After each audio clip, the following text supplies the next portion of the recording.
All right. Hi, my name is Jackie Earl. I just want to remind you that this interview is for my project for my English 101 class. We are studying discourse communities, and for my project, I decided to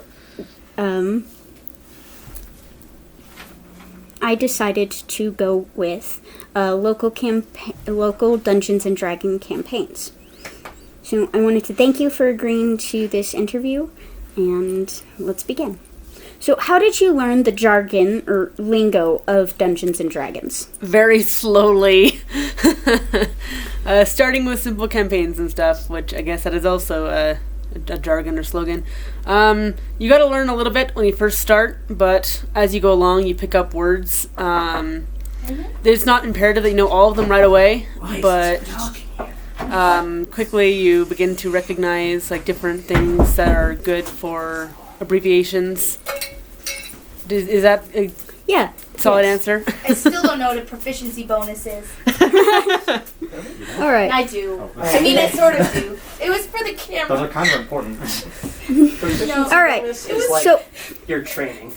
Yeah, I know what it is. all right. So why do you feel like people are drawn to Dungeons and Dragons?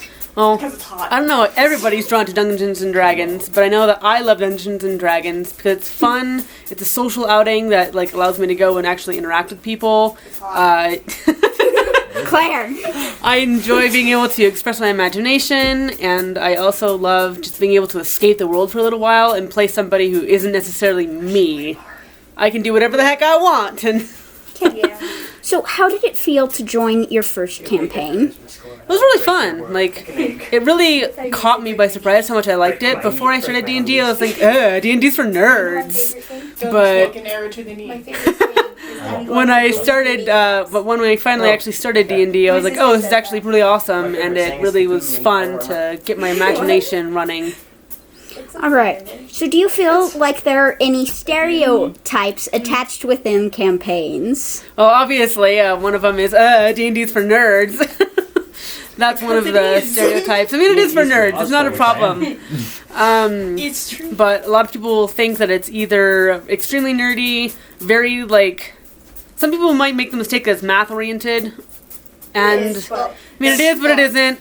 And a lot of people might, like... assume that it is like very, very like acting driven, and that like, you have to be over dramatic or crazy in order to play it well, which isn't necessarily all the case. Oh, no. So are there any stereotypes that you feel you fit into? Obviously, the nerd one. At least like. Just kidding, you're gay. No, that's not a bad word in my house. That's a fun word in my house. I don't know very many stereotypes, so I wouldn't be able to say whether or not I fit into a lot of them, but... Sorry, if you guys want to go in there, you can. Sorry. I'm done now. Nah, We're set up in here, we're good. I was gonna say, this is home. You could go into the classes of she is either a cleric or... That's true. Edgy rogue. Yeah. That's true. There are stereotypes like edgy rogue, Dumb barbarian. dumb barbarian, stuff like that. Oh, I would like to rage. Awful stupid paladins. Yeah, stupid paladins, hippie wizards, not hippie wizards, hippie druids. Sugar daddy warlock. Sugar warlocks. Sugar mama, maybe. Oh dear goodness. I hope you guys realize that all of this is of my... Filthy animalistic druids. Yup! Whoa, okay, we're getting... I prefer the hippie druids, honestly. That's true, hippie druids Okay. are fun. So, are there any questions before we finish this up? What do you mean, like questions for you, or... I don't understand the question. I'm supposed to be getting the questions, not asking them. Alright, so I think we'll finish that up.